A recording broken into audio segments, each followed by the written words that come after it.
Et voilà, la dot, ce soir, nous allons en parler avec notre invitée. Il s'agit de Rosette Yegbeme Alidjinou. Elle est économiste et elle est sur ce plateau en tant que jeune doctorant qui travaille justement sur la question de la dot.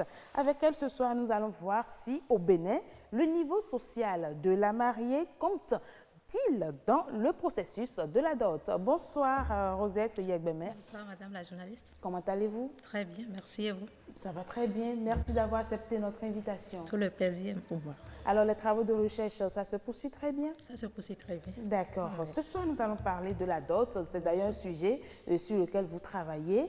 Et nous voulons savoir si la dot... aujourd'hui au Bénin, si le caractère de la dot qu'on doit donner à une femme dépend de son niveau social. Mais avant, je voudrais que vous nous rappeliez un peu ce qu'on entend par cette dot-là. La dot au Bénin et généralement en Afrique peut être compris comme le symbole du mariage traditionnel. Lorsque nous parlons de mariage traditionnel, systématiquement, on parle de la dot. Et ça représente le lien qui se crée entre deux familles, la famille de la femme et la famille de l'homme. Voilà. Donc, c'est comme ça qu'on peut comprendre ce que c'est que la dot. Et vous avez été dotée? Ah oui, je l'ai été. C'est ce qui vous a inspiré le sujet ou bien? Non, pas vraiment. En tant qu'économiste et plus précisément spécialiste des questions du genre, nous avons essayé de voir sur quel domaine nous pouvons travailler pour pouvoir apporter un plus dans l'amélioration des relations entre les hommes et les femmes. C'est ça. Et donc, nous nous sommes dit, quelle est la plus grande relation ou bien la relation la plus forte qu'on peut avoir entre un homme et une femme. Et systématiquement, nous avons pensé au mariage. C'est ça. Voilà. Et donc, nous nous sommes dit, si il faut parler du mariage, alors nous allons travailler sur la dot. Parce que vous n'êtes pas sans savoir que la dot, bien qu'elle a ses avantages, elle crée beaucoup de violence dans les foyers, beaucoup de violence aussi à l'égard des personnes âgées qui sont accusées à tort ou à raison de sorcellerie. Oui. Parfois, ça crée aussi certaines discriminations à l'égard des femmes. Et justement, je voulais demander si la dot aujourd'hui conserve la valeur qu'on lui reconnaît. Malheureusement, la dot, vu ce qu'elle est aujourd'hui, nous pouvons dire qu'elle ne conserve plus sa valeur parce qu'elle devient trop excessive. Oui, nous avons tendance à dénaturer le caractère symbolique qu'on doit donner à la dot de nos jours. Nous avons des dots qui vont à des millions de francs. Si j'ai de l'argent et que je me fais plaisir à ma dulcinée ou bien la future épouse, je peux dépenser autant, non? On peut dépenser autant. Mais il y a ce phénomène que nous appelons en économie l'effet d'entraînement. Lorsqu'il y a un individu qui, parce qu'il a les moyens, se permet de poser un acte public en plus, qui attire l'attention des autres, alors la basse couche se sent concernée. Le suivisme, tout simplement. Le suivisme, tout simplement. On regarde, on dit, ah mais non, lorsque Paul a doté sa femme, mais c'était bien, c'était grand, il y avait tant de monde, c'était beau, voilà. Donc l'autre aussi veut faire pareil.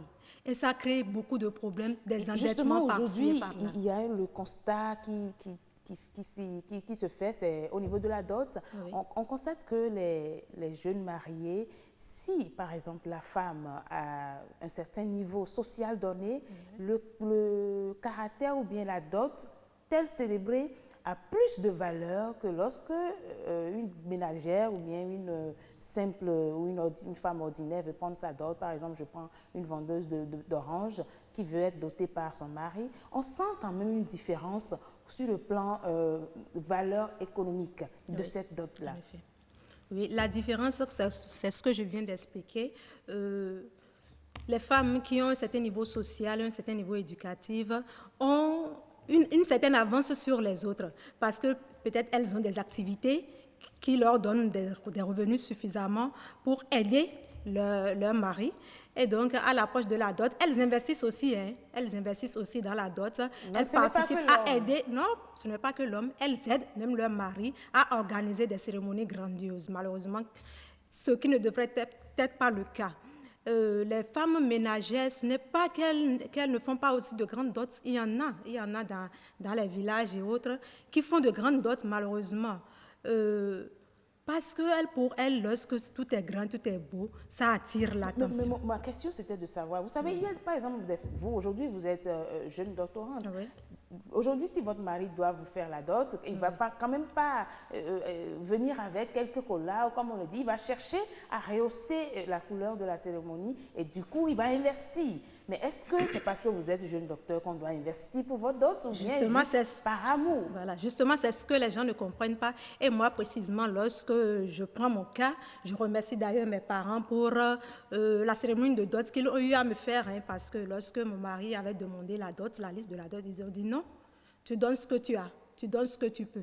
Et ça a été vraiment symbolique, à peine 20 personnes autour, une petite valise avec moi-même, j'ai dit, mais donne ce que tu peux, hein, et puis pas de tapage. C'était vraiment symbolique, ce qu'on appelle le symbole. C'était fait dans la facilité, il n'a pas eu à s'endetter pour quoi que ce soit. Pour ceux qui n'ont pas fait comme vous, le problème se pose. Le problème se pose.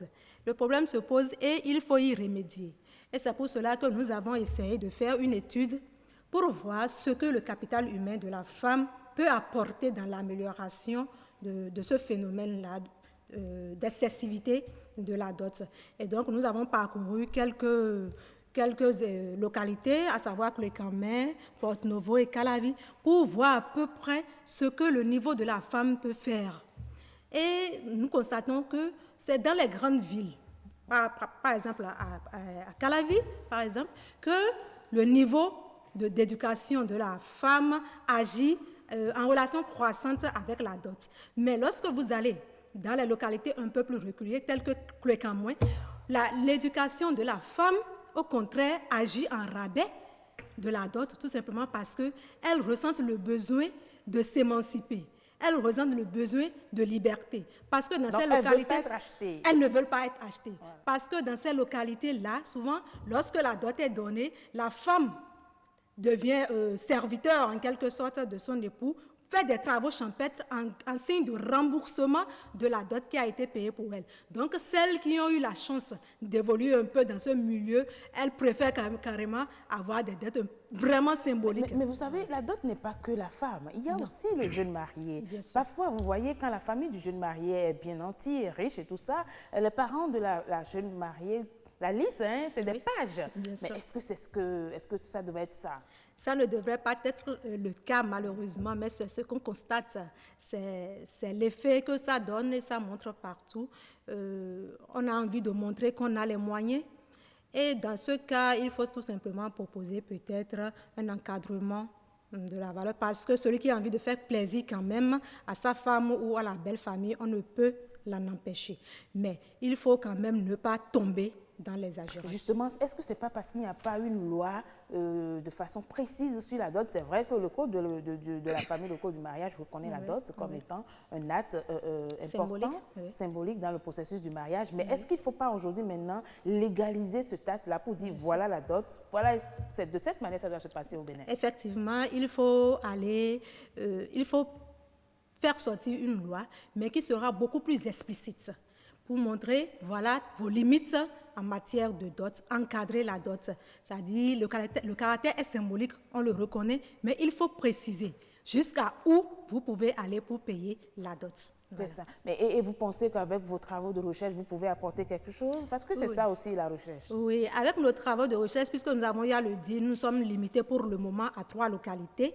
Nous avons eu à constater que, bon, la dot tourne déjà. La dot, et je parle de l'élément constitutif de la dot, je ne parle pas des accessoires pour les invitations et autres, l'élément constitutif de la dot tourne déjà autour de 216 000 francs pour des revenus qui tournent à peine à 46 000 francs par mois. Pas faire fuir les jeunes mariés. Hein? Voilà. Donc, ça donne à réfléchir. Quelqu'un qui a un revenu à peine de 50 000 francs et qui doit doter à près de 250 000 francs, ça donne à réfléchir. Et nous ne pouvons pas proposer systématiquement une valeur. C'est vrai que lors de notre enquête, nous avons eu à poser la question aux intéressés, aux ménages, pour savoir à peu près ce qu'eux, ils peuvent nous proposer comme étant la valeur de la dot. Et on voit que ça tourne autour de 150 000 francs, C'est sûr que c'est une proposition, 150 000, mais 200 000 il faut nécessairement continuer l'étude jusqu'au plan national puisque les réalités diffèrent d'une ethnie à l'autre. Exactement. Voilà. Quand je suis à Cotonou, je n'ai pas la même réaction que lorsque je suis à Koulkamé, comme vous l'avez dit. Voilà. Tout compte fait, la dot garde son caractère sacré. Voilà. Merci beaucoup à vous, Rosette Yegbeme, Ali Djinou, d'être passée.